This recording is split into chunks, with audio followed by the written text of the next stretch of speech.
Ante ustedes ahora nuestro homenajeado de esta noche, el comandante Hugo Chávez. Señor comandante en jefe de la Revolución Cubana y presidente de la República de Cuba, señor rector de esta insigne Casa de Estudios, señor presidente de la Federación de Estudiantes Universitarios, señor presidente de la Casa Simón Bolívar, queridos compatriotas, profesores universitarios, estudiantes de Cuba, de esta tierra de Martí, de esta tierra de Bolívar, compañeros de armas, reciban en primer lugar un caluroso y sentido abrazo bolivariano que viene de esa tierra venezolana de la cual nos sentimos tan llenos y de la cual, o en la cual, tenemos comprometida nuestra vida entera. Anoche, en este viaje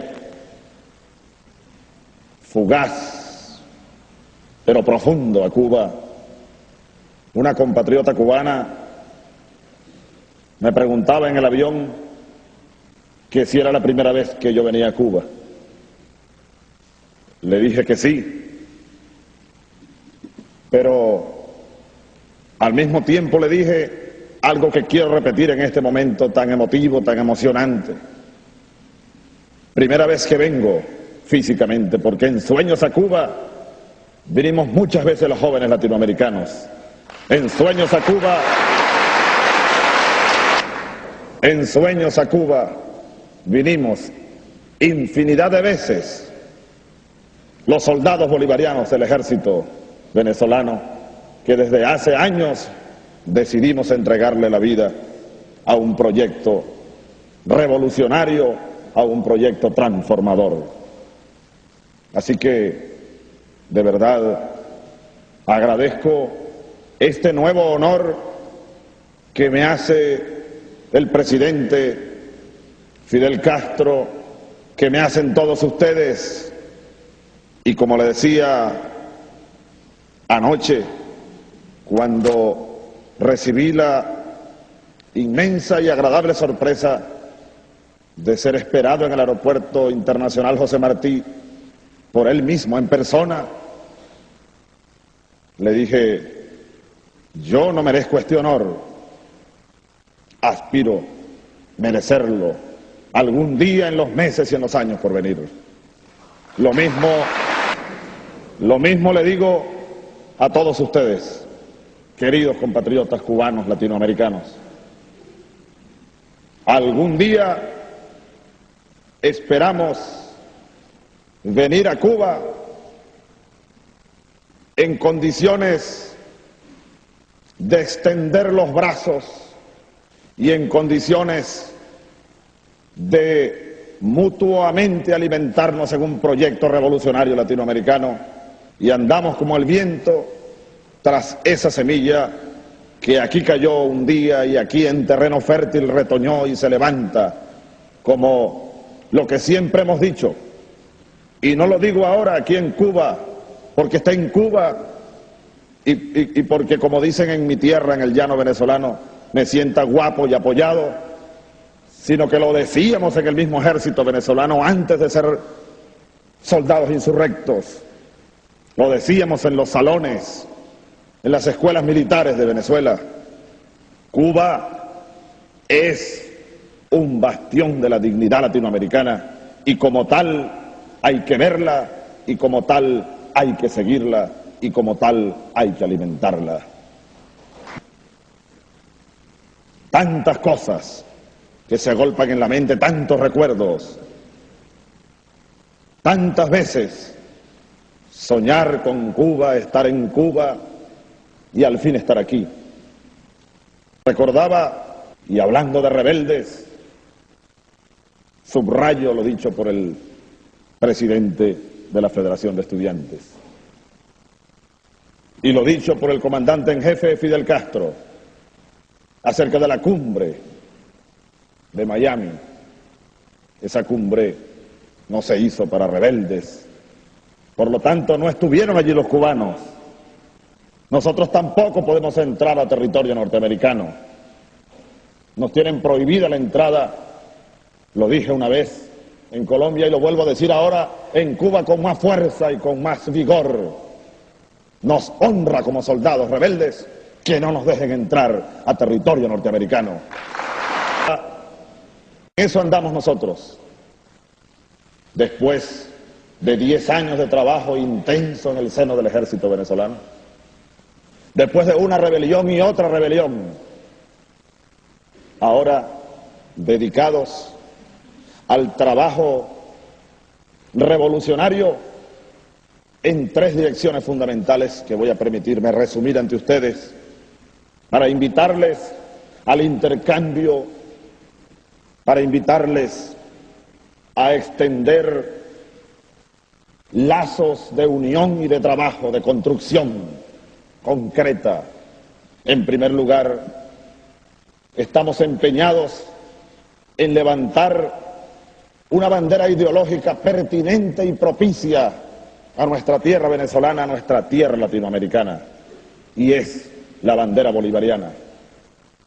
Pero en ese trabajo ideológico de revisión de la historia y de las ideas que nacieron en Venezuela y en este continente hace 200 años, cuando se fue levantando el primer proyecto de nación, no solamente venezolana, sino latinoamericana, aquel proyecto que Francisco de Miranda llamó Colombia y que Bolívar tomó después para llamar Colombia, lo que hoy conocemos como la Gran Colombia, el sueño bolivariano. En ese sumergirnos en la historia, buscando nuestras raíces, hemos diseñado y hemos lanzado a la opinión pública nacional e internacional la idea, aquel Bolívar que planteaba en Angostura la necesidad de incorporar, además de los 3 poderes clásicos de Montesquieu, un 4º poder, el poder moral. Aquel Bolívar o aquellas ideas de Bolívar que planteaba en la Constitución de Bolivia la necesidad de un 5º poder, el poder electoral, y una raíz más reciente, la raíz zamorana, tomada del general del pueblo soberano, Ezequiel Zamora. Zamora, líder de la Revolución Federal en Venezuela. Zamora, el general que usaba doble cubrecabeza, un sombrero de cogollo y un kepi militar sobre el sombrero de cogollo. Y lo explicaba en un concepto que después Mao Zedong reflejó de otra manera, en otro tiempo y en otro lugar. Mao señalaba que, ustedes lo saben mejor que nosotros, que el pueblo es al ejército como el agua al pez. Y ustedes no solamente lo saben, sino que lo han aplicado. Y yo aprovecho y me disculpan la digresión para darle un inmenso abrazo, gigantesco abrazo a las Fuerzas Armadas Revolucionarias de Cuba, que se han identificado con su pueblo para siempre.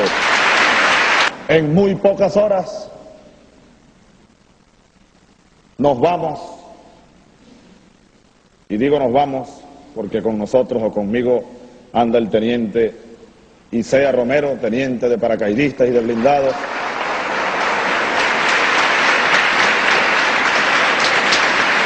Del ejército venezolano, rebelde y exprisionero político. Nos vamos, queridos compañeros de armas de Cuba, convencidos, a pesar de lo poco que pudimos ver, de que ustedes sí aplican eso, que están, como el título de una buena obra, de un estudioso del tema panameño, están como pez en el agua. Nosotros como militares andamos tras esa búsqueda y hoy nos vamos más afianzados en la convicción y la necesidad de que el ejército de Venezuela tiene que ser de nuevo lo que fue, un ejército del pueblo, un ejército para defender eso que Bolívar llamó las garantías sociales. Y aprovecho para decir que también me siento muy honrado de haber conocido hoy y haber abrazado al comandante Daniel Ortega de la Revolución Nicaragüense, quien se encuentra acá en La Habana, como ustedes saben. En Venezuela nadie sabe lo que puede ocurrir en cualquier momento. Nosotros, por ejemplo, que estamos entrando en un año electoral, 1995, dentro de un año, en diciembre, habrá en Venezuela otro proceso electoral, ilegal e ilegítimo, signado por una abstención, ustedes no lo van a creer, del 90% en promedio. Es decir, el 90% de los venezolanos no va a las urnas electorales, no cree en mensajes de políticos, no cree en casi ningún partido político. Este año nosotros aspiramos, con el movimiento bolivariano, con el Frente Nacional Bolivariano, polarizar a Venezuela. Los que van al proceso electoral, donde hay gente honesta también, que respetamos, pero no creemos es en el proceso electoral. Ese es un polo, y el otro polo que nosotros vamos a alimentar y a empujar y a reforzar es la solicitud en la calle con el pueblo del llamado a elecciones para una Asamblea Nacional Constituyente, para redefinir las bases fundamentales de la República que se vinieron abajo, las bases jurídicas, las bases políticas, las bases económicas, las bases morales, incluso de Venezuela, están en el suelo. Y la tercera vertiente en la que estamos trabajando para ir concluyendo estas palabras, este saludo, esta pasión que me mueve en esta noche, es un proyecto estratégico de largo plazo, en el cual los cubanos tienen y tendrían mucho que aportar, mucho que discutir con nosotros. Es un proyecto de un horizonte de 20 a 40 años, un modelo económico soberano. No queremos seguir siendo una economía colonial. Un modelo económico complementario. Venezuela tiene inmensos recursos energéticos, por ejemplo. Ningún país del Caribe o latinoamericano debería importarle combustible a Europa. ¿Por qué? Si Latinoamérica tiene entre ellos a Venezuela, con inmensos recursos energéticos. ¿Por qué Venezuela va a seguir exportándole a los países desarrollados 2,5 millones de barriles de petróleo crudo al día? Igual que hace 500 años se llevaban la materia prima, hoy se la siguen llevando de la misma forma. Un proyecto que nosotros hemos lanzado ya al mundo venezolano con el nombre de Proyecto Nacional Simón Bolívar, pero con los brazos extendidos al continente latinoamericano y caribeño. Un proyecto en el cual no es aventurado pensar desde el punto de vista político en una asociación de estados latinoamericanos. ¿Por qué no pensar en eso? Que fue el sueño original de nuestros libertadores. ¿Por qué seguir fragmentados? Hasta allí, en el área política, llega la pretensión de ese proyecto que no es nuestro ni es original. Tiene 200 años al menos. ¿Cuántas experiencias positivas en el área cultural, en el área económica, esta economía de guerra que vive Cuba prácticamente, en el área deportiva, en el área de la salud, de la atención a la gente, de la atención al hombre, que es el primer objeto de la patria, el sujeto de la patria? Así que en esa área o en esa tercera vertiente, en el proyecto político transformador de largo plazo, extendemos la mano a la experiencia, a los hombres y mujeres de Cuba que tienen años pensando y haciendo por ese proyecto continental. Queridos amigos, ustedes me han honrado con sentarse esta noche a oír estas ideas de un soldado, de un latinoamericano entregado de lleno y para siempre a la causa de la revolución de esta América nuestra. Un inmenso abrazo bolivariano para todos ustedes.